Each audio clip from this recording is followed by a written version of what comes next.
Okay, so the conversion of heat work into heat was first experimentally established by Ramford and Joule, এবং সেখান থেকে আমরা steam ইঞ্জিনেরও একটা experimental প্রয়োগ দেখেছিলাম যে স্টিম ইঞ্জিনকেও ওই তোমার স্টিম হিট থেকে আর কি তার কাজে পরিণত করা যায়, এবং সেটার একটা মেকানিক্যাল কন্ট্রোভারেন্স সেটা দেখা যায়, এবং সেটা হচ্ছে কনভার্সন অফ হিট ইনটু ওয়ার্কের একটা সবচেয়ে বেসিক এক্সাম্পল হচ্ছে স্টিম ইঞ্জিন। তাহলে আমাদের ফার্স্ট ল অফ থার্মোডাইনামিক্স এর ডেফিনেশন অনুযায়ী একটা সিস্টেমে যখন আমরা তাপ দেব তখন সেই সিস্টেমে কাজ হবে, অথবা যখন সিস্টেম দ্বারা কোনো কাজ হবে তখন সেই সিস্টেম হিটের উদ্ভব হবে। তার মানে আমাদের কনভার্সনটা হচ্ছে অর্থাৎ একটা equal amount of work for equal amount of heat, অথবা equal amount of heat for equal amount of work. Actually equal হয় না, বাট এটা প্রপোর্শনাল আর কি। So the relation becomes the W, যেটা কিনা আমাদের ওয়ার্ক ডিফাইন করছে, আর কিউ হচ্ছে আমাদের হিট ডিফাইন করছে। That is actually W proportional to Q, but আমি এখানে সরাসরি লিখে দিয়েছি কারণ এই লটা আমরা সবাই জানি কম বেশি, সো এটা নিয়ে আর বেশি বাড়ানোর কিছু নেই, যে W is proportional to Q. আর পরের লাইনটা যদি আমি লিখতে চাই, W equal to J Q. এখানে জে হচ্ছে মেকানিক্যাল ইকুইভ্যালেন্স অফ হিট, যেটা হচ্ছে জুল কনস্ট্যান্ট নামেও পরিচিত, এবং এটার ভ্যালু হচ্ছে 4.18 into 10 to the power 7 arcs per calorie. So this is the first law of thermodynamics, এবং জুল ক্যালোরি যে মেকানিক্যাল ইকুইভ্যালেন্ট আছে সেটার ইকুইভ্যালেন্টের ভ্যালুটা আমরা জানলাম।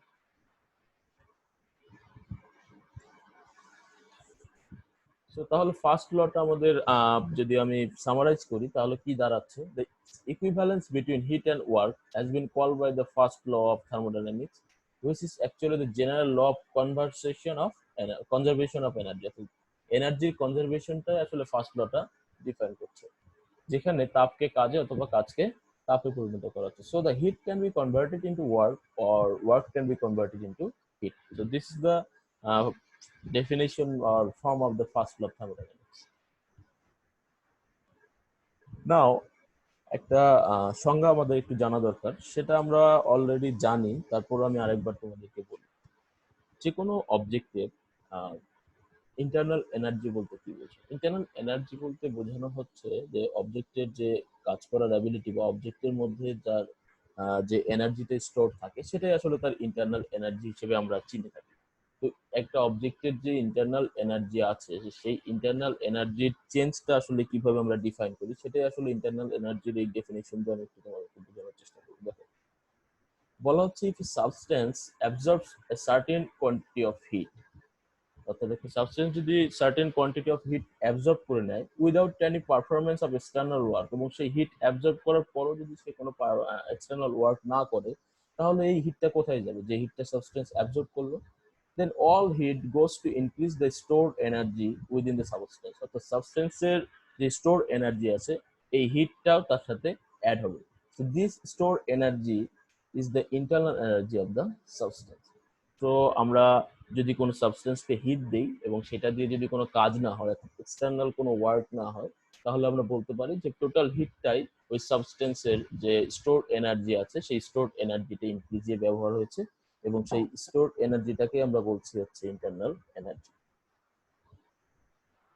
সো এটা পড়ার কারণ কি? এটা পড়ার কারণ হচ্ছে আসলে যে এই লটা আমরা এখন দেখবো। ফার্স্ট ল অফ থার্মোডাইনামিক্স এর আরেকটা ফর্ম আছে, আমরা সবাই জানি সেই ফর্মটা।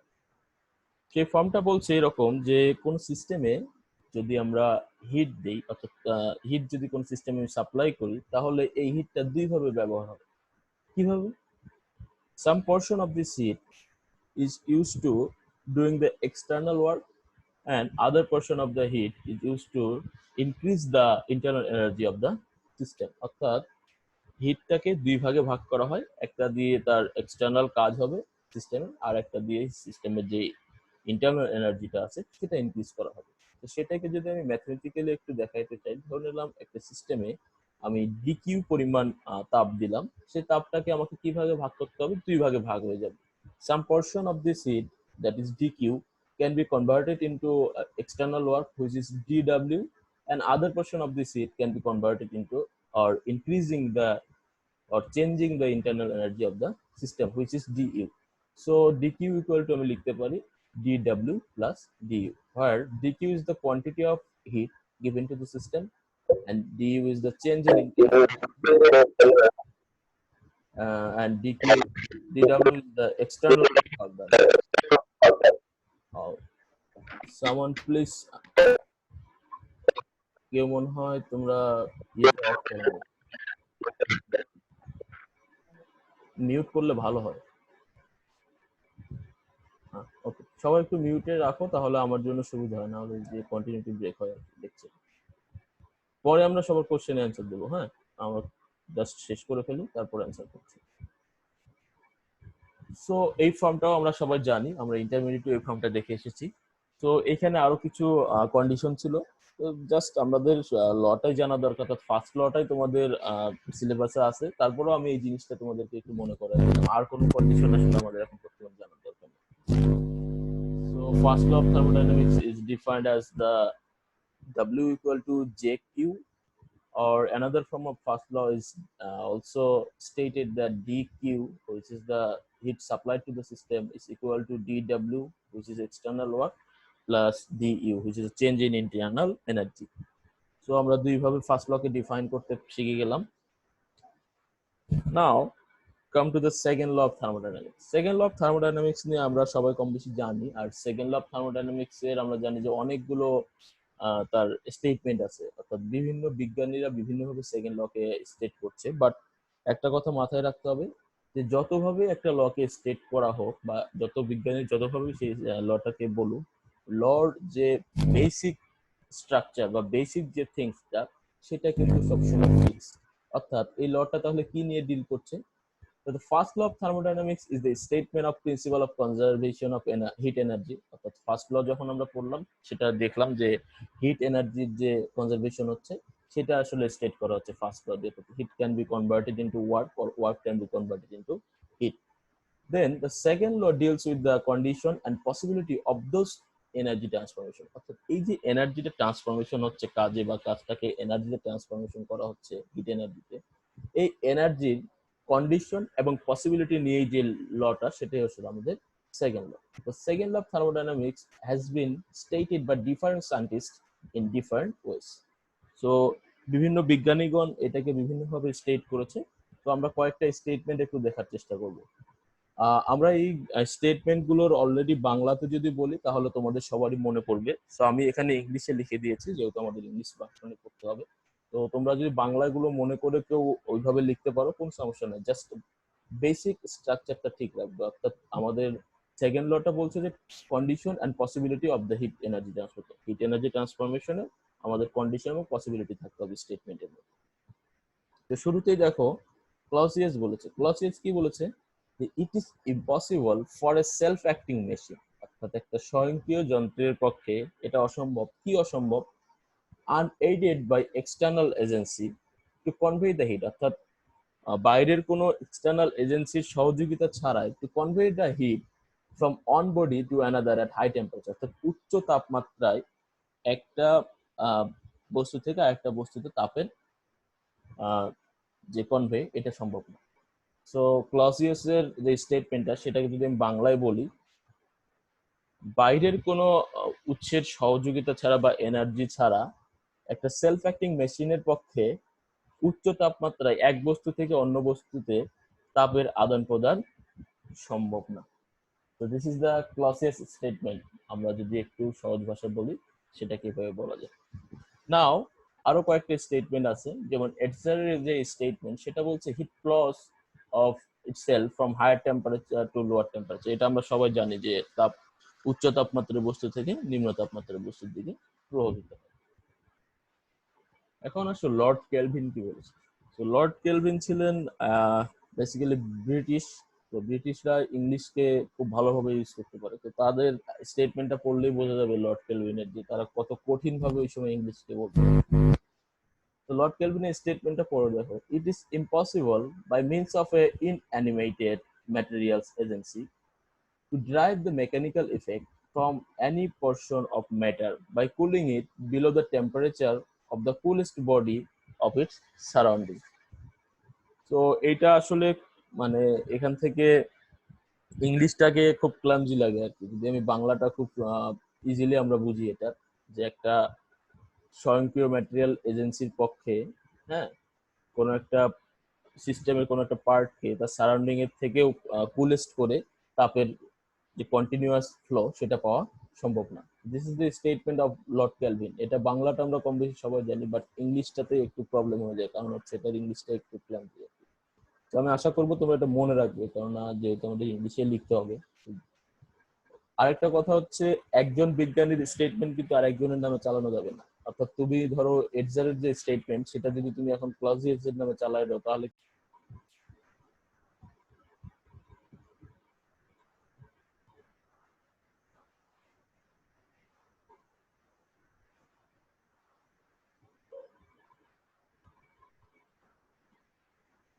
আমাকে শুনতে পাচ্ছ তোমরা? এখন শুনতে পাচ্ছি স্যার। আচ্ছা, মাঝে মনে হয় নেটের কারণে ডিসকানেক্ট হয়ে গেছে। না, আমার কারেন্ট চলে যায়নি, কারেন্ট ঠিক আছে, নেট মনে ডিসকানেক্ট হয়ে গেছে। এখন সবাই শুনতে পাচ্ছ? জি স্যার। আচ্ছা, আমি আবার স্লাইডটা শেয়ার করি।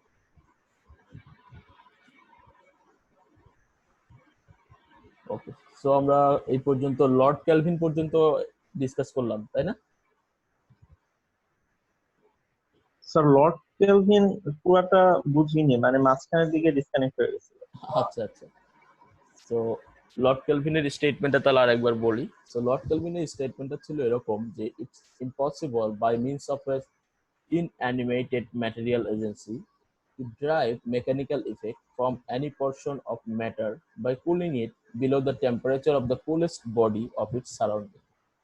অর্থাৎ লর্ড ক্যালভিন বোঝাতে চাচ্ছেন যে একটা স্বয়ংক্রিয় এজেন্সির পক্ষে বা ইনঅ্যানিমেটেড এজেন্সির পক্ষে যে কোনো একটা পোর্শনকে সিস্টেমের তার সারাউন্ডিং এর থেকে কোলেস্ট করেও সেখানে যে হিটের কন্টিনিউয়াস আদান প্রদান পাওয়া যাবে, এইটার নিশ্চয়তা তুমি দিতে পারবে।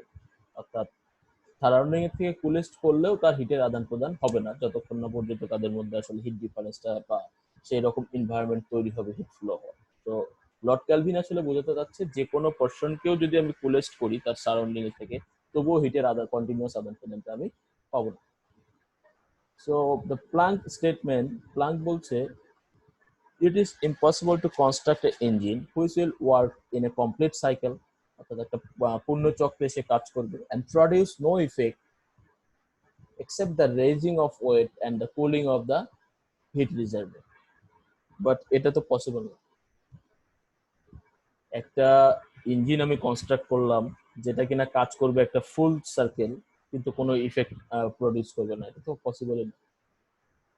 সো প্লাঙ্ক বলছে যে কোনো ইফেক্ট ছাড়াই একটা যন্ত্র আমি তৈরি করতে পারবো যেটা কিনা শুধু একটা কমপ্লিট সাইকেল কাজ করবে, কিন্তু কোনো ইফেক্ট ফেলবে না বাকি সারাউন্ডিংসে। সো এটা আর পসিবল না, কেননা হিটের আমরা জানি যে হিটটার সহজাত প্রবৃত্তি, একটা পোর্শন সে ব্যয় করবে হচ্ছে এক্সটার্নাল ওয়ার্কে, আর একটা পোর্শন ব্যয় করবে ইন্টারনাল এনার্জিতে। সো সামথিং ইজ হ্যাপেন, তো সেটাই হবে। প্লাঙ্ক এই কথাটা বলছে। দেন ম্যাক্সওয়েল বলেছেন, it is impossible to produce any difference in temperature and pressure in any isolated mass originally at the uniform temperature and pressure without some expenditure of energy. অর্থাৎ শক্তির কোনো এক্সপেন্ডিচার ছাড়াই আমরা একটা আইসোলেটেড মাস সিস্টেমের মধ্যে temperature এবং প্রেসারের ডিফারেন্স তৈরি করতে পারবো না। So this is the Maxwell statement. Statement গুলো আমরা বাংলায় সবাই জানি, ইংলিশ গুলো হয়তো বা তোমাদের কাছে একটু মনে হবে। তো আমি আশা করবো তোমরা বাংলায় স্টেটমেন্ট গুলো প্রথমে দেখে নেবে বা ওটাকে পড়ে নেবে, তারপর সেটার ইংলিশ স্টেটমেন্টটা পড়বে, তাহলে খুব ইজিলি এই স্টেটমেন্ট গুলো করতে পারবে। নাও আমরা এখন সেকেন্ড পার্টে আসি। সরি, সেকেন্ড পার্ট না আর কি, হিট ইঞ্জিন। হিট ইঞ্জিন নিয়ে তো আমরা কম বেশি সবাই পড়ে এসেছি ইন্টারমিডিয়েটে। So heat engine টা আসলে কি? Heat engine is the mechanical device by which heat can be converted into mechanical work, অর্থাৎ তাপকে যান্ত্রিক শক্তিতে পরিণত করে কাজ আসলে hit engine. So hit engine কত রকম ভাবে এক্সপ্লেন করা যায়, ডিফারেন্ট ডিফারেন্ট হিট ইঞ্জিন আছে, বাট ক্যাটাগরিরাইজ যেটাকে দুই ভাগে ভাগ করা যায়। ক্যাটাগরাইজ যদি আমি করতে চাই তাহলে সেটা two types. One is the external combustion heat engine and another is the internal combustion heat engine. So what is external combustion heat engine? External combustion heat engine In this type of engine, the combustion of fuel takes place outside the engine proper, অর্থাৎ engine প্রপারের বাইরে তোমার যে fuel text কম্বাস্টন of fuel হবে সেটা takes place করবে the outside আসলে engine প্রপারে। আর internal কম্বাস্টন তো বোঝা যাচ্ছে, জাস্ট ইনসাইড এবং আউটসাইড আর কি, দুইটা ওয়ার্ডের চেঞ্জ হবে এখানে। Same in this type of engine, the combustion of fuel takes place inside the engine proper, which is the internal combustion, আর outside যদি হয় তাহলে সেটা external combustion. So example কি, যদি এক্সটার্নাল কম্বাস্টনের কথা বলি তাহলে স্টিম ইঞ্জিন, আর ইন্টারনাল কম্বাস্টনের কথা যদি বলি তাহলে পেট্রোল ইঞ্জিন, ডিজেল ইঞ্জিন, অর্থাৎ মোস্ট অফ দ্য ইঞ্জিন আমরা কিন্তু যেগুলো ডেইলি লাইফে ইউজ করে থাকি তো সেগুলো আসলে ইন্টারনাল কম্বাস্টন। এখন তোমরা কি জানো যে এখন পর্যন্ত ম্যাক্সিমাম এফিসিয়েন্সি যতটুকু অ্যাচিভ করা গেছে সেটা কত হিট ইঞ্জিনে? কোন ইঞ্জিনের ম্যাক্সিমাম এফিসিয়েন্সি এখন পর্যন্ত জানো? না স্যার। ইন্টারভিউ 40 এর আশেপাশে, হ্যাঁ 40 এর আশেপাশে। 40 অতদূর মনে যায়নি এখন, 30 30 30 বা 30 অ্যারাউন্ডে আছে এখন, 40 তেই যায়নি। সো আমরা এফিসিয়েন্সিটা একটু পরেই দেখি, কার্নোট ইঞ্জিনটা নিয়ে একটু বলি। কার্নোট ইঞ্জিন কি সবার মনে আছে? পড়ে আসছিলা? জি স্যার। ওই জিনিসটাকেই জাস্ট একটু নতুন ভাবে আর কি দেখো, সেম জিনিস, কিছু না। কার্নো ইঞ্জিন কি রিয়েলিটিতে পসিবল? না স্যার। তো Karnaugh engine is idealise engine একটা, অর্থাৎ এটা আদর্শগতভাবে আমি যদি এক্সপ্লেন করি তাহলে ঠিক আছে, বাট ইন রিয়েলিস্টিক বা রিয়েল লাইফে আমরা এটা কখনোই ক্রিয়েট করতে পারবো না। কেন পারবো না সেটা জানো কেউ? কেন রিয়েল লাইফে পসিবল না Karnaugh engine?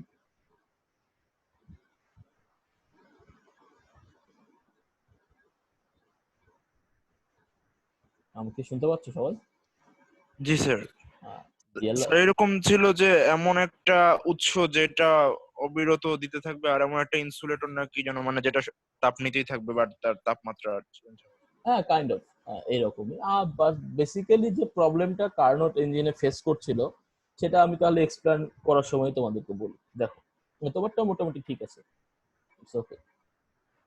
So an ideal engine free from all the imperfection, অর্থাৎ সকল ধরনের ইমপারফেকশনের ঊর্ধ্বে আর কি, of actual engine and hence never realized in practice, অর্থাৎ প্র্যাকটিসে সেটা আমি আসলে রিয়েলাইজ করতে পারবো না, সেই ধরনের ইঞ্জিনই আসলে Carnot engine. So Carnot engine কি বলছে, the ideal engine consist of the following parts.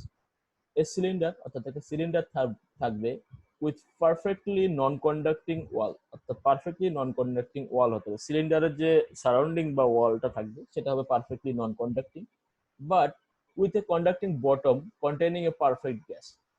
But সিলিন্ডারের যে বটমটা থাকবে সে বটমটা হবে হচ্ছে কন্ডাক্টিং এবং সিলিন্ডারের মধ্যে পারফেক্ট গ্যাস থাকবে অ্যাজ এ ওয়ার্কিং সাবস্টেন্স। আমরা জানি যে সিলিন্ডারের মধ্যে সাধারণত গ্যাস রাখা হয়, আমরা এখানে পারফেক্ট গ্যাস নিচ্ছি, সেটাকে working substance. And fitted with a perfectly non conducting and frictionless piston, অর্থাৎ একটা পারফেক্টলি নন কন্ডাক্টিং এবং ফ্রিকশনলেস পিস্টন থাকতে হবে। এই প্রবলেমটা আসলে এইখানে। ফ্রিকশনলেস পিস্টন কি কখনো পসিবল? একটা পিস্টন থাকবে সিলিন্ডারে যেটা কিনা ওঠানামা করবে, সেটা ফ্রিকশনলেস হওয়া পসিবল? না স্যার। না স্যার। আপাতত পসিবল না, এখন পর্যন্ত আবিষ্কৃত যা হয়েছে। হ্যাঁ সেটাই তো, এখন পর্যন্ত আবিষ্কৃত নিয়ে তো কথা বলতেছি আমরা, ফিউচার নিয়ে তো কথা বলতে পারবো না। সো ফ্রিকশনলেস পিস্টন আসলে পসিবল না। সো দ্যাটস ওয়াই আমাদের কার্নোট ইঞ্জিনের একটা সবচেয়ে বড় ধরনের প্রবলেমটাই হচ্ছে এটা, যে আমরা ফ্রিকশনলেস পিস্টন পসিবল ক্রিয়েট করতে পারছি না। Another a source of heat reservoir which is H and kept at high temperature T1, অর্থাৎ T1 টেম্পারেচারে একটা রিজার্ভার রাখবো যেটা হচ্ছে H, এবং একটা সোর্স এটা, সেটা আসলে কন্টিনিউয়াসলি আমাদেরকে অর্থাৎ অবিরতভাবে তাপের সরবরাহ দিতে থাকবে। একটা সোর্স যেটা অবিরত তাপের সরবরাহ দিতে থাকে, এটা এরকম সোর্স ক্রিয়েট করা খুবই ডিফিকাল্ট। তো এটাও একটা তার ডিসঅ্যাডভান্টেজ যে রিয়েলাইজেশনে আসছে না। অ্যান্ড সি নম্বর হচ্ছে একটা পারফেক্টলি নন কন্ডাক্টিং ক্যাপ থাকতে হবে যেটা এন। কমেন্ট করেছে, আচ্ছা দেখি।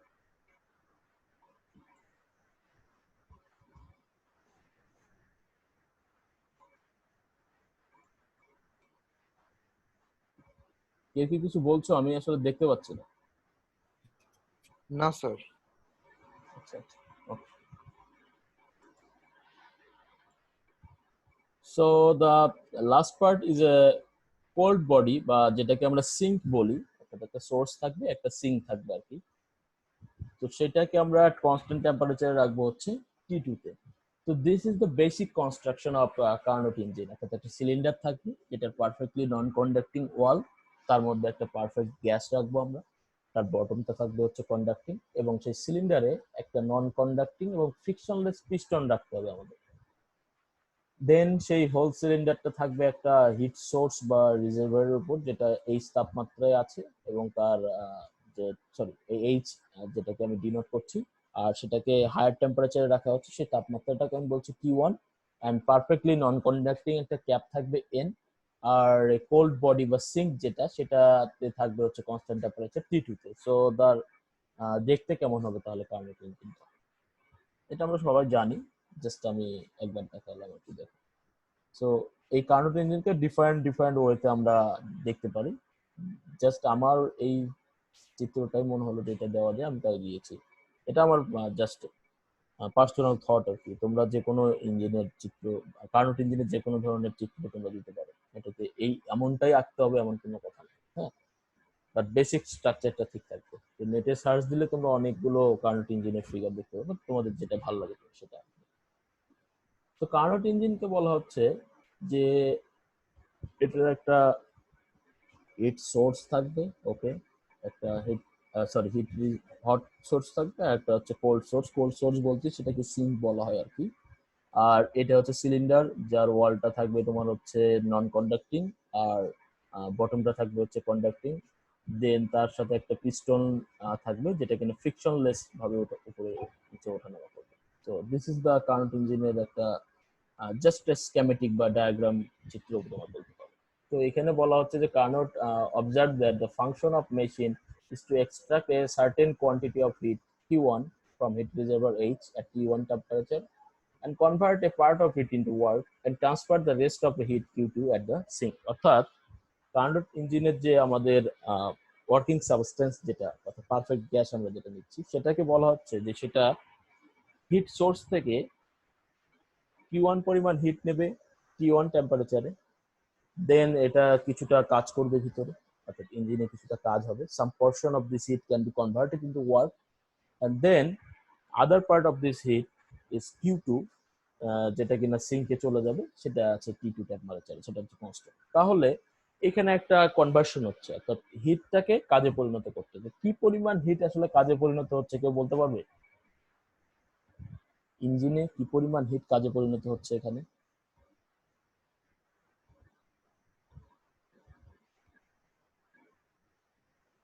কোনো ধারণা? Q1 minus Q2. Good, T1 minus Q2। যেহেতু আমরা T2 টাকে ফিক্সড রাখছি আর বলছি যে T1 টাও আমাদের হায়ার টেম্পারেচার সোর্সে, আর কাজটা আসলে তো তাপেরই কনভার্সন, তাই না? যে পরিমাণ তাপ নিচ্ছি আর কি পরিমাণ তাপ ছাড়ছি, সেটার ডিফারেন্সটাই আমাকে বলবো যে কি পরিমাণ কাজটা ওখানে হচ্ছে। সো সেটা দিয়ে আমরা আসলে এফিসিয়েন্সি ডিফাইন করি। সরি,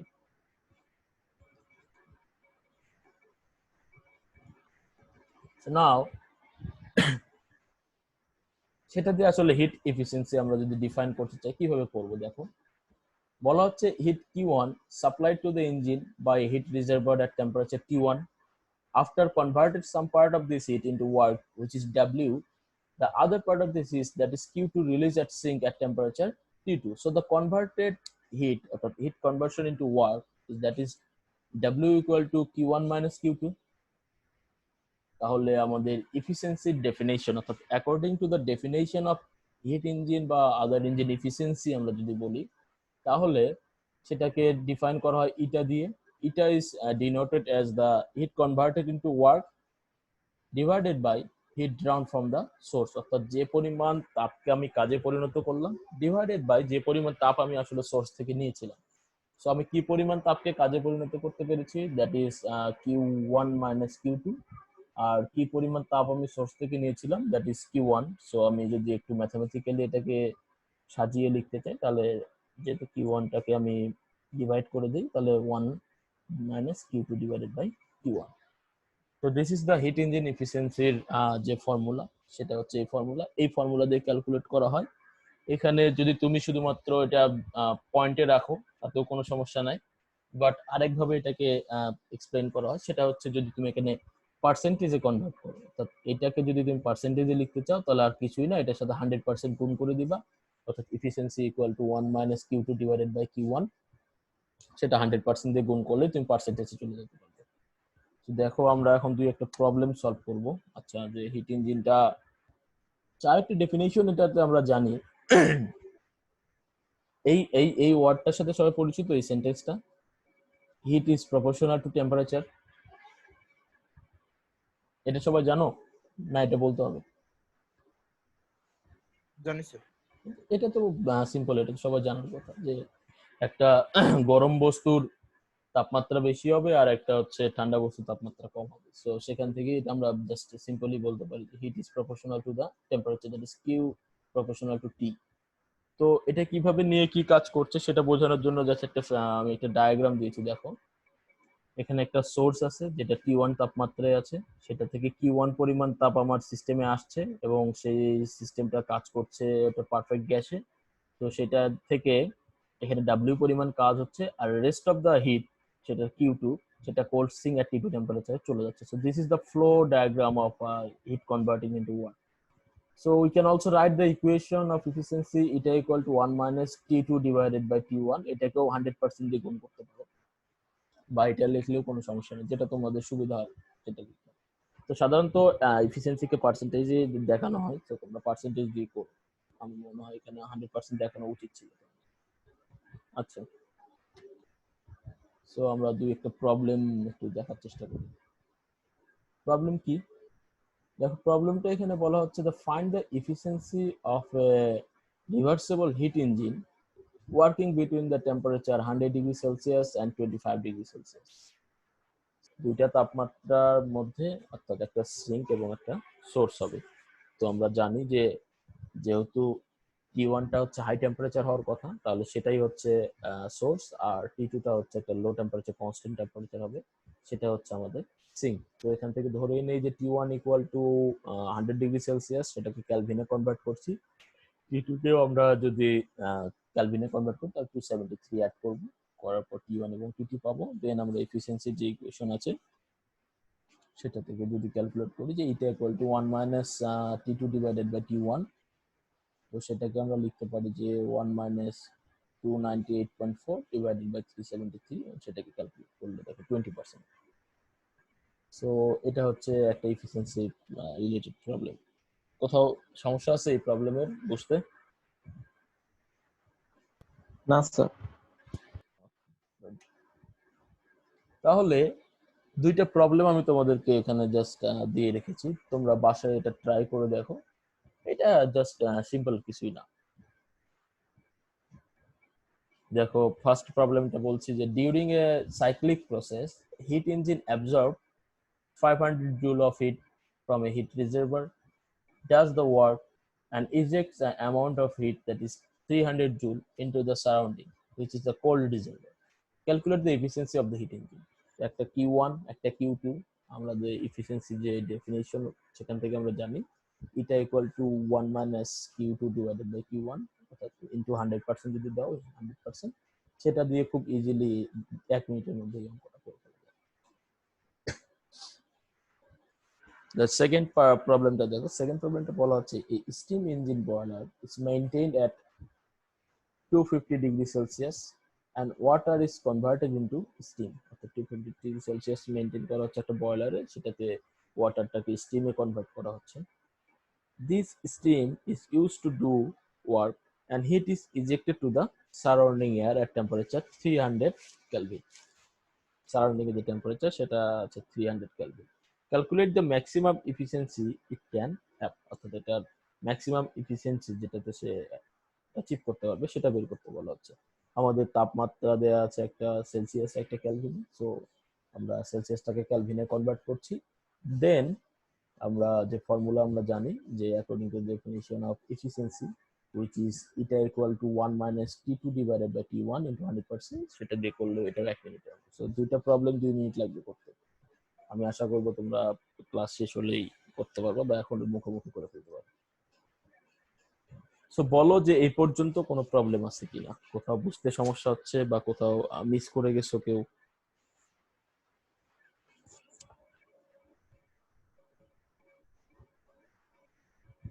তোমরা তো কম কেন আজকে?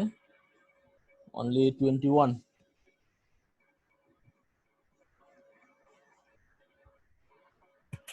স্যার এমনই থাকে। মানে গত ক্লাসে তো 33 ছিলাম না, 33 মতো। হ্যাঁ এই তো স্যার অ্যারাউন্ড 20-30 ওঠানো। আচ্ছা আচ্ছা, বলো এখন প্রবলেম। হ্যাঁ বলো বলো। সাধারণত স্যার অন্যান্য ক্লাসগুলোতেও স্যার 21-20 এরকমই। মানে যতজন আর কি অ্যাটেন্ড করতে পারো এটাতে কোনো চাপ দেওয়া যাবে না, So, থাকো। আর ক্লাস যেটা রেকর্ডিং দিচ্ছি এটা কি সবাই পৌঁছাচ্ছে, সবাই পাচ্ছো ক্লাসটা? তোমাদের গ্রুপে কি লিংকটা শেয়ার করা হয়েছে? জি স্যার। আচ্ছা, সবাই ক্লাসটা দেখো, অন্তত যারা ক্লাস অ্যাটেন্ড করতে পারছো না তারাও দেখবা, আর যাদের প্রবলেম হবে তারা তো দেখবে। এখন বলো যে এই যে যতটুকু বললাম বা যতটুকু আমরা পড়লাম এর মধ্যে কোনো প্রবলেম আছে কিনা, কারো কোনো প্রবলেম থাকলে আমরা আবার একবার ডিসকাস করি। কোনো জায়গায় বুঝতে যদি সমস্যা বা কোথাও ধরতে পারছো না এরকম যদি হয় তাহলে বলো।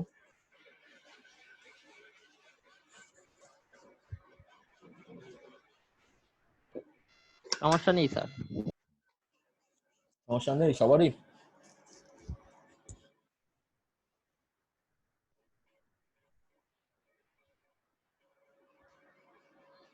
সবারই প্রবলেম নেই? আচ্ছা, তাহলে আজকে আর দুইটা টপিকস আছে, সেই দুইটা টপিকস জাস্ট একটু ডিসকাস করব। তার আগে বলো যে তোমাদের কি মনে আছে কারো যে রিভার্সিবল ইরিভার্সিবল প্রসেস কাকে বলে? এই সেদিনই পড়ে জি আসলাম। স্যার, বাংলায় পড়েছিলাম সম্ভবত পরিবর্তী, অপরিবর্তী এই ধরনের। হ্যাঁ বাংলা এটাকে মানে পরিবর্তী, প্রতিবর্তী এরকম কিছু একটা। হ্যাঁ প্রত্যাবর্তী, প্রত্যাবর্তী, রাইট। হ্যাঁ হ্যাঁ হ্যাঁ হ্যাঁ প্রত্যাবর্তী প্রক্রিয়া। ওকে, ও মনে আছে কারো? বলতে পারবো একটু? জাস্ট জাস্ট ধারণা, মানে ফর্মাল ডেফিনিশন দেওয়ার দরকার নেই, জাস্ট একটু ধারণা, বাংলা ওয়ার্ডটা দেখেই বোঝা যায়। মানে যে প্রসেসটাকে আমি আবার পেছনে মানে আগের অবস্থায় নিয়ে আসতে পারবো না সেটা অপ্রত্যাবর্তী, আচ্ছা যেটাকে পারবো সেটা।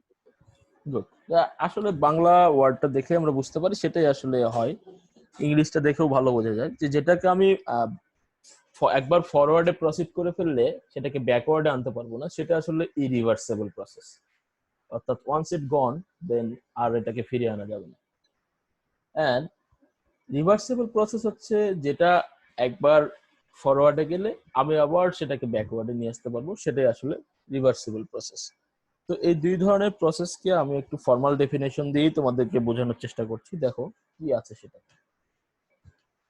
শুরুতেই রিভার্সিবল প্রসেস কি, যেহেতু আমরা থার্মোডাইনামিক্স নিয়ে পড়ছি এবং থার্মোডাইনামিক্স এর ক্ষেত্রেই এই রিভার্সিবল ইরিভার্সিবল প্রসেসটা পড়বো, তাহলে আমরা এটা বলি থার্মোডাইনামিক প্রসেস স্টেট আই, যেটাকে কিনা ইনিশিয়াল স্টেট বা প্রারম্ভিক অবস্থা আই বলা হচ্ছে, টু স্টেট এফ, যেটা ফাইনাল স্টেটে যাচ্ছে এফ এ, অর্থাৎ একটা স্টেট ইনিশিয়াল থেকে একটা স্টেট ফাইনালে যাচ্ছে, is said to be reversible if the process can be turned back such a that the both the system and surrounding return to their original state। অর্থাৎ আমরা তো থার্মোডাইনামিক যে কোনো সিস্টেমকে এক্সপ্লেন করার জন্য আমরা তো শুরু গত লেকচারে দেখেছি যে একটা সিস্টেম থাকবে, একটা সারাউন্ডিং থাকবে। তো একটা প্রসেস যদি এরকম হয় যে সেটা ফাইনাল ইনিশিয়াল স্টেট থেকে ফাইনাল স্টেটের দিকে যাচ্ছে, তো সেটাকে তখনই আমি রিভার্সিবল বলতে পারবো যদি এটাকে আমি টার্ন ব্যাক করতে পারি এমন একটা উপায়ে যেখানে সিস্টেম এবং সারাউন্ডিংটা তাদের একদম অরিজিনাল স্টেটে চলে আসতে পারে with no other changes elsewhere in the universe. অর্থাৎ মহাবিশ্বের কোথাও কোনো পরিবর্তন না করে যদি সেটা আবার পূর্বের অবস্থায় ফিরে আসতে পারে, তাহলেই শুধুমাত্র আমি এটাকে রিভার্সিবল প্রসেস বলবো। এটা কি পসিবল বলো তো? মহাবিশ্বের কোথাও কোনো পরিবর্তন না করে একটা সিস্টেম এবং সারাউন্ডিং কে অর্থাৎ একটা হয়ে যাওয়া কাজকে আবার পূর্বের অবস্থায় ফিরিয়ে আনা, এটা পসিবল? না স্যার। আসলে এটা পসিবল না। থার্মোডাইনামিক সিস্টেমকে আমি যদি আবার ব্যাক করে পূর্বের অবস্থায় নিয়ে আসি, সেখানে কিছু লস হবে এবং এই লসটা তো ইউনিভার্সেই থাকবে, এনভায়রনমেন্টে চলে যাবে। হিট আকারে যদি যায় তাহলে তো হিটটা এনভায়রনমেন্টে চলে যাচ্ছে, সো সেটা ইউনিভার্সে তো চেঞ্জ করছে, তো সেখানে ইউনিভার্সের উপর ইফেক্ট করতেছে। তো তখন তো আমাদের এই স্টেটমেন্টটা আর আমি দিতে পারছি না যে with no other change anywhere else in the universe, so সেটা তো দেয়া যাচ্ছে না। That's why, as we know, in reality no such processes as reversible process can exist. কোনো প্রসেস রিভার্সিবল প্রসেস হিসেবে এক্সিস্ট করে না। রিভার্সিবল প্রসেসকে আমরা রিয়েলিটিতে আসলে এক্সপ্লেন করি জাস্ট একটা আইডিয়াল কেস ধরে যে এটা রিভার্সিবল, বাট সেটার ইফেক্টটা ইউনিভার্সে পড়ে, সো সেই ক্ষেত্রে আমরা এটাকে রিভার্সিবল বলতে পারি না। তো দেখো সেখানকার রিভার্সিবল প্রসেসটাকে আমি কিভাবে এক্সপ্লেন করলাম। সেখানে এখন আমাদের দুই একটা এক্সাম্পল দেওয়া যাক, যে এক্সাম্পল গুলো দেখলে একটু মোটামুটি পরিষ্কার হবে তোমাদের। প্রথমে আসো extension of spring. Spring K extension করলে কি তার লেন্থ বাড়ার কথা? স্প্রিং স্প্রিং কে যদি এক্সটেন্ড করা হয় তার লেন্থ কি বাড়বে? না স্যার। বাড়বে না? স্যার আগের অবস্থায় আবার ফিরে আসবে আর কি। তাহলে তো সে তো কোনো ইউনিভার্সে ইফেক্ট ফেললো না, তাহলে এটার কিভাবে প্রবলেম? তাহলে তো এটা তো আইডিয়াল কেস বলতে পারি না? স্যার অনেকক্ষণ ধরে টানাটানি করলে তারপর একটু আহ হয় হয় আর কি, তখন একটু বেড়ে যায়, কিন্তু এক দুইবার ইয়ে করলে তো স্যার এটা আসলে ইলাস্টিক আবার আগের অবস্থায় ফিরে আসে। হ্যাঁ, আগের অবস্থায় ফিরে আসে। ইলাস্টিক বলতে আমরা লার্জ স্কেল বুঝি, স্কেল তো থাকে অনেক রকম, জানো তো? এটা nano scale, macro scale, micro scale, জানো না? জি স্যার। 10⁻⁹, তারপরে আবার 10⁻⁴, এরকম রেঞ্জ গুলো আছে না, যে খুবই সূক্ষ্মাতি সূক্ষ্ম যদি আমি কনসিডার করি। তো সেই স্কেল গুলোতে আমি যদি যাই, তুমি যেটা কথা আমরা যেটা জানি যে ইলাস্টিক লিমিট বা ইয়ে ক্ষেত্রে বলছো, এটা কিন্তু আসলে ম্যাক্রো ওয়ার্ল্ডে, হ্যাঁ, যে আমরা বড় বড় অবজেক্ট নিয়ে কথা বলছি সবসময়। বাট যদি স্প্রিং এর আমি খুব সূক্ষ্মাতি সূক্ষ্ম স্কেলে যাই, তাহলে দেখা যাবে হালকা পরিবর্তন হয় আসলে, যেটাকে কিনা আমরা কাউন্টে নিয়ে আসি না, অনেক লার্জ অনেক শর্ট স্কেলে হয়। তো সেই জন্য এটাও আসলে একটা ইফেক্ট ফেলে ইউনিভার্সে, অর্থাৎ একটা অবজেক্টের লেন্থ ছিল এত, সেটার লেন্থটা একটু বেড়ে গেল, সো এটারও একটা ইফেক্ট আসলে ইউনিভার্সে পড়ছে। এটাও আসলে আইডিয়াল কেস না। আর আসলে আইডিয়াল কোনো কিছুই বানানো সম্ভব না, আইডিয়াল শুধু ধারণাতেই থাকে। তো another one is slow adiabatic compression and expansion of gas, অর্থাৎ গ্যাসের যদি আমরা কম্প্রেশন এবং এক্সপানশনটা খুব ধীরে করি, সেটা এক ধরনের রিভার্সিবল প্রসেসের এক্সাম্পল।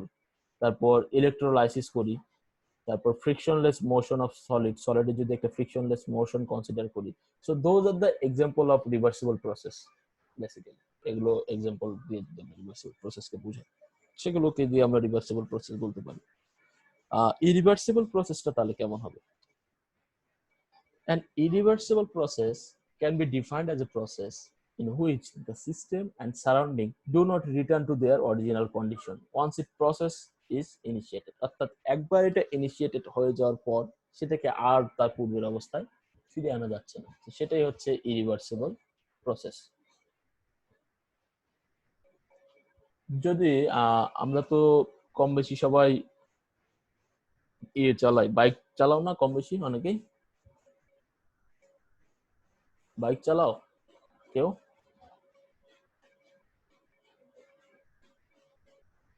আছে না বাইক তোমাদের? ক্লাসে দুই একজন আছে স্যার। হ্যাঁ হ্যাঁ, দুই একজনের তো বাইক থাকার কথা। তো বাইকে তো সবাই আমরা ফুয়েল উঠানো হয়। তো ফুয়েল যদি আমি উঠাই, তাহলে দেখা যাবে যে ফুয়েল উঠানোর পর ফুয়েলটাকে বার্ন করে তো আমরা কি করি, যে কোনো একটা ডিস্টেন্স কভার করে, ধরো একটা মাইলেজ থাকে প্রত্যেকটা বাইকে, সেই মাইলেজ দিয়ে যদি আমরা ফুয়েলটাকে বার্ন করি, তাহলে দেখা যাচ্ছে যে এই ফুয়েলটা বার্ন হয়ে এই এতটুকু দূরত্ব গেল। এই প্রসেসটা কি আর ব্যাক করা সম্ভব? যে ইঞ্জিন যে এনার্জিটা ইউজ করলো এই এনার্জিটা কি আর ব্যাক করা সম্ভব? ধরো বাইক চললে কি হয়, সেখানে স্মোক তৈরি হয়, তারপর তাপমাত্রা বেড়ে যায়, তাই তো হয় না? জি স্যার। তো সেই হিট এবং স্মোক দিয়ে কি আমি আবার ফুয়েল তৈরি করতে পারবো? না স্যার। তো this is also irreversible process. তাহলে আরো কয়েকটা প্রসেস দেখো, বলছে relative motion with friction, throttling, heat transfer, diffusion, electricity flow through the resistance, এগুলো হচ্ছে ইরিভার্সিবল প্রসেস। বেসিক্যালি আমরা ডেইলি লাইফে যেগুলো এক্সপেরিয়েন্স করি মোস্ট অফ দ্য প্রসেসই আসলে ইরিভার্সিবল প্রসেস। তাহলে আমরা দুই ধরনের প্রসেসের কি দেখলাম, স্টেটমেন্ট দেখলাম এবং সেগুলোর এক্সাম্পলও দেখলাম। এখন স্বভাবতভাবেই দুই ধরনের প্রসেসের ডিফারেন্স তোমাদেরকে যদি পরীক্ষায় লিখতে দিই, পারবে? জি স্যার ইনশাআল্লাহ। তো দেখো আমি এখানে তৈরি করে দিয়েছি, জাস্ট পড়ে দেখো। প্রথমটা দেখো, রিভার্সিবল প্রসেস হচ্ছে একটা স্লো প্রসেস, আর irreversible process very rapid process, fraction of সেকেন্ডে ঘটে যেতে পারে এরকম প্রসেস। আর reversible process can be made to proceed in forward and backward direction, অর্থাৎ তাদের মধ্যে দুই ধরনের মুভমেন্টই থাকবে, অর্থাৎ ফরওয়ার্ডও যেতে পারবে সে, ব্যাকওয়ার্ডও আসতে পারবে। আর ইরিভার্সিবল প্রসেস হচ্ছে শুধুমাত্র ফরওয়ার্ড অথবা ব্যাকওয়ার্ড ডিরেকশনে থাকবে, বাট বোথ প্রসেস একসাথে এক্সিকিউট হতে পারবে না। অর্থাৎ একটা জিনিসকে আমি ব্যাকওয়ার্ডে আনতে পারবো, সেটাকে আবার ফরওয়ার্ডে নিয়ে যেতে পারবো না, আর অথবা সেটাকে ফরওয়ার্ডে নিয়ে যেতে পারবো কিন্তু ব্যাকওয়ার্ডে নিয়ে আসতে পারবো না। So those type of process is called the reversible process. The driving force for the reversible process is small since the process produces small step, অর্থাৎ যেহেতু এটা স্লো করা হয় এবং খুব ছোট ছোট স্টেপে, তাই এর ফোর্সটা খুবই হচ্ছে short force, and there is a definite driving force for requirement of the process it the irreversible। ও আচ্ছা, এটা ভেঙে গেছে, হ্যাঁ সরি, এটা হয়তো কোনোভাবে ইন্টারচেপে করছে এখানে। সো ইরিভার্সিবল প্রসেসের জন্য একটা definite amount of driving force আমাদের লাগে। রিভার্সিবল প্রসেস হচ্ছে আইডিয়াল প্রসেস, আর ইরিভার্সিবল প্রসেস হচ্ছে রিয়েল প্রসেস, আমরা সেটা জানি। ফোন রিভার্সিবল প্রসেস কি স্পন্টিনিয়াস প্রসেস? বলো তো।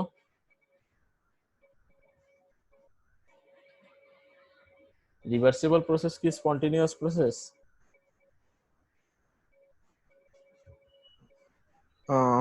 না স্যার।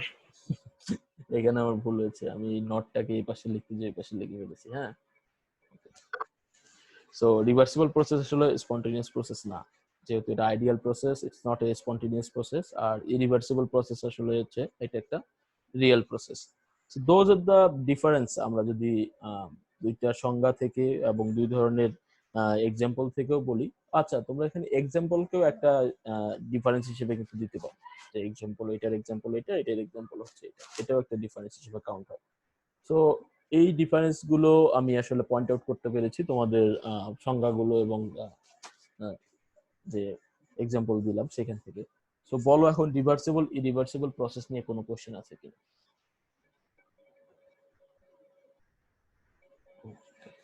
বলো।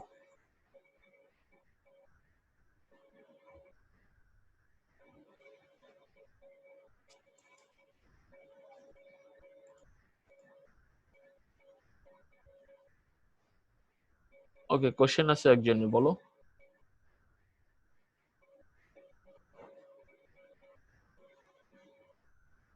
স্যার, এই আমি স্পন্টেনিয়াস যে কথাটা বললাম, এখানে যখন আমরা স্প্রিং কে তার স্থিতিস্থাপক সীমার মধ্যে হালকা টেনে ছেড়ে দেই, এটা তো অটোমেটিকলি তার আগের পজিশনে ফিরে যাবে, তাহলে এটা কি স্পন্টেনিয়াস না? এখানে একটু আমার প্রবলেম, হ্যাঁ, এই জন্যই আমি এই জিনিসটাকে এক্সপেরিমেন্ট তো তোমাদের ডিফারেন্স আসলে রাখতেই চাই নাই, বাট আমি এটা রেখে দিয়েছি। এটাই বললাম যে আমার এখানে কোনো একটা জায়গায় ভুল হয়েছে, রিভার্সিবল এবং ইরিভার্সিবল প্রসেস। এই জন্য আমি তোমাদেরকে জিজ্ঞেস করেছি এই ডিফারেন্সটা পড়ানোর আগে। আমার আসলে বাংলা ইয়েটা অতটা মনে নাই, এটার যে স্পন্টেনিয়াস মানে কি আসলে মানে বাংলাটা মনে। স্বতঃস্ফূর্ত, মানে স্বতঃস্ফূর্ত, যা বাইরের কোনো প্রভাব ছাড়াই হয়। আচ্ছা আচ্ছা আচ্ছা আচ্ছা। তো বাইরের কোনো প্রভাব ছাড়া যদি হয়, স্প্রিং কি একা একা তার চেঞ্জ করতে পারতেছে, না আমি একটা এক্সটার্নাল ফোর্স তাকে দিচ্ছি? আমি যখন মানে তার মধ্যে একটা বিভব দিয়ে তার মানে একটা লেন্থ টেনে দিচ্ছি, তারপর ছেড়ে দিলে তো মানে অটোমেটিকলি তার আগের পজিশনে ফিরে যাচ্ছে, যদি সেটা স্থিতিস্থাপক সীমার মধ্যে থাকে। অবশ্যই সেটা স্থিতিস্থাপক সীমার মধ্যেই তো করতে হবে। হ্যাঁ, আর তাহলে তো এটা স্পন্টানিয়াস হলো না। আর ইরিভার্সিবল প্রসেসের তাহলে আমাদের উদাহরণ কি? ধরো ডিফিউশন। ডিফিউশন কি স্পন্টেনিয়াস প্রসেস না? আর ডিফিউশন বা স্যার আপনি ওই যে ওই তেলের উদাহরণটা দিলেন, যে সেটা ওখানে তো স্যার স্পন্টেনিয়াস না, আমরা ইঞ্জিনের সাহায্যে তেলটাকে পুড়িয়ে তারপর হচ্ছে আমরা শক্তি হুম, পাচ্ছি বা ধোঁয়া পাচ্ছি, তাহলে এটা এখানে তো আমরা বাহির থেকে শক্তি দিচ্ছি। আচ্ছা আচ্ছা, তাহলে আমার আমার লেখা ঠিক আছে। মানে আমার তাই মনে হচ্ছে। আচ্ছা, তাহলে তোমরা লাস্ট ডিফারেন্সটা একটু চেক আউট করে দেখো, কারণ আমি ওই জায়গাটা ভুলে গেছি আর কি, মানে ওই জন্য তোমাদেরকে জিজ্ঞেস করলাম যে স্পন্টেনিয়াস এর ইয়েতে নট স্পন্টেনিয়াস এর যে স্যার পার্থক্যটা। স্পন্টেনিয়াস এর ব্যাপারটা আমার এই ইরিভার্সিবল এর জায়গায় আমার ফিউশন বা ডিফিউশনের ক্ষেত্রে খাটছে না, কিন্তু ওই ইঞ্জিন ফুয়েলের ক্ষেত্রে খাটছে। আমার মনে হয় এটা আসলে ডিফারেন্সে থাকার কথা কিনা আমি বুঝতে পারছি না। আহ এটাও একটা কথা, এর জন্য এটা বাদ দাও, আমি তোমাদেরকে এখানে এক্সাম্পলটা দিতে বললাম যে এইখানে রিভার্সিবল প্রসেসে তুমি রিভার্সিবল প্রসেসের একটা এক্সাম্পল, আর ইরিভার্সিবল প্রসেসের ক্ষেত্রে এখানে একটা এক্সাম্পল, ওই জন্য তো বললাম লাস্টে যে এক্সাম্পলটা দিয়ে দিও এখানে। তো তোমরা তো নিজেরাই বাদ দিতে পারবে, এটা আমি আবার এডিট করবো? না স্যার স্যার, সমস্যা নেই। এটা বাদ দিয়ে দেও তাহলে, যে যদি এটা তোমাদের কনফিউশন তৈরি করে তাহলে এটা বাদ দিয়ে দিই। আমি জানি না এটা আমি কি হঠাৎ করে কি থট থেকে এটা লিখলাম। ওকে ওকে, বলো আর আর কি কোশ্চেন বলো। আচ্ছা, আমি যেগুলো পড়াচ্ছি এগুলো কি আদৌ বুঝতে পারতেছো তোমরা? জি স্যার, স্যার, জি sir. Most of the part আমাদের এইচএসসি তে আসলে ছিল তো। হ্যাঁ, আমি তো ওই জন্য শুরুতে বলছি যে এসএসসি ছিল। আর না, অনেকেই রেসপন্স করো না, তো দুই একজন রেসপন্স করলে আমি আসলে কনফিউজড হয়ে যাই যে আসলে এতক্ষণ আমি কি বললাম, যে তোমরা বুঝতে পারলা কি না। হ্যাঁ, কারণ হচ্ছে আমি তো আহ, তোমাদের সাথে ক্লাসে তোমাদের ওইভাবে তোমাদের সাথে আমার ইন্টারাকশন হয়নি আর কি। তো সেই জায়গা থেকে আমি বুঝতে পারতেছি না আসলে যে আমি আসলে খুব ফাস্ট যাচ্ছি না স্লো যাচ্ছি, নাকি আমাকে আরেকটু আহ, ধীরে যেতে হবে। তো এই জায়গাগুলোতে তোমরা যদি আমাকে একটু হেল্প করো তাহলে আমার জন্য ভালো হয় আর কি। আমি কি খুব ফাস্ট যাচ্ছিলাম? না না স্যার, স্যার, আপনি যেভাবে পড়াচ্ছেন ঠিক ঠিকই আছে। আছে। ওকে। আসলে স্যার মানে অনলাইন ক্লাসে তো সবাই ওইভাবে রেসপন্স বা ইয়ে করতে চান, অনেকের আশেপাশে নয়েজ থাকে, অনেকের হ্যাঁ, মাইক অতটা ইয়ে আসে না, না ফাটানো না, voice আমি সেটা আসলে। জানি আর কি, তারপরও দু একজনকে জিজ্ঞেস করলাম, ঠিক আছে তোমরা রেসপন্স করছো, সেটা একটা ভালো দিক। তো সেদিক থেকে আমি যে অংশটা পড়াচ্ছি তোমাদের থার্মোডাইনামিক্স এর এখন পর্যন্ত, মানে এই দুটো লেকচারে যতটুকু পড়িয়েছি, তো সেটা হচ্ছে তোমাদের ইন্টারমিডিয়েটের বইয়ে এগুলো আসলে তোমরা পড়ে এসেছো, খুব বেশি দিন না, কয়েকদিন আগে পড়ে আসছো এগুলো। তো সেই জায়গাগুলো থেকে তোমাদের এগুলো ধরতে পারার কথা এবং খুব বেশি প্রবলেম হওয়ার কথা না। এখন আমাদের নেক্সট যে ক্লাসটা হবে, নেক্সট ক্লাসে আমরা যেটা করবো সেটা হচ্ছে তোমাদের, তোমরা কি র্যালে জিন্সের ফর্মুলা পড়ে আসছিলা ইন্টারমিডিয়েটে? ভিনের সূত্র। স্যার র্যালি জিন্স হ্যাঁ হ্যাঁ। স্যার ছিল কিছু কিছু বইতে, সব বইতে ছিল না, মানে আমার হয়তো মেইন সিলেবাসে ছিল না, কিছু কিছু বইতে অ্যাড ছিল, সবাই ওইভাবে মানে অত বেশি মানে আচ্ছা আচ্ছা, লাগতো না আমাদের। ভিনের সূত্র পড়ছিলা? স্যার আমি পড়ছি আচ্ছা বলে মনে পড়ে না। আচ্ছা, ওই যে তোমার ইয়ের ক্ষেত্রে, রেডিয়েশনের ক্ষেত্রে, আচ্ছা যাই হোক।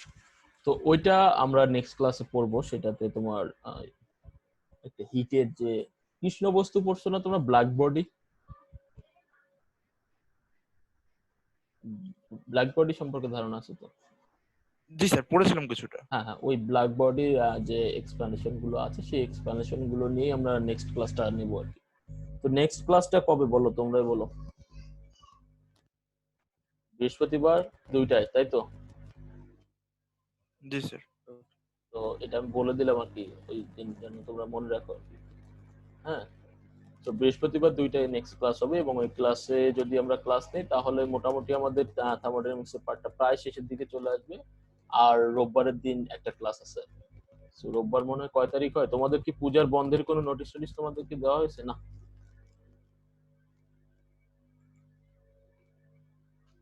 না স্যার, এখনো তেমন কিছু জানি না। আচ্ছা, সানডেতে হচ্ছে তোমার 18 তারিখ মনে হয়, হ্যাঁ 18 তারিখ সানডেতে। তো আশা করি যে সানডে পর্যন্ত ক্লাস নিতে পারবো, তারপরে সমস্যা নেই, প্রয়োজন হলে পূজার পরে আরেকটা ক্লাস নিলেই হবে। সো এই বৃহস্পতিবার এবং এই রোববার এই দুইটা ক্লাস হলে আমাদের থার্মোডাইনামিক্সটা শেষ হয়ে যাবে। আর তোমাদের ওয়েবসের যে পার্ট আছে ওইটার একটা ক্লাস হবে, ওই ক্লাসটা পূজার ছুটির পর নেই নাকি? ওকে তাহলে আজকে আর কোনো প্রশ্ন থাকলে করো। হ্যাঁ, আমার ক্লাস যদিও আমি বলেছিলাম যে 1.5 ঘন্টার মতো লাগবে, কিন্তু ইন্টারমিডিয়েটের টপিকস তো এই জন্য খুব ইজিলি তোমরা বুঝতে পারতেছো, আমারও খুব ফাস্ট চলে যাওয়া হচ্ছে, তো খুব বেশি সময় লাগছে না এই ক্লাসগুলোতে। Any question? ওকে, কোশ্চেন না থাকলে তোমাদের সবাইকে ধন্যবাদ, তোমরা ক্লাসে অ্যাটেন্ড করছো। আর যারা অ্যাটেন্ড করতে পারছে না তাদেরকে আমি রিকোয়েস্ট করবো যে তারা যেন ক্লাসগুলো দেখে, অন্তত ক্লাসগুলো দেখলেও কিছুটা উপকৃত হবে বলে আমি আশা করি। তো ধন্যবাদ সবাইকে মনোযোগ দিয়ে এতক্ষণ ক্লাসটা শোনার জন্য। দেখা হবে আমাদের নেক্সট ক্লাসে। হ্যাঁ, থ্যাংক ইউ। আসসালামু আলাইকুম। আসসালামু আলাইকুম। আসসালামু আলাইকুম। ভালো ওয়ালাইকুম আসসালাম। ভালো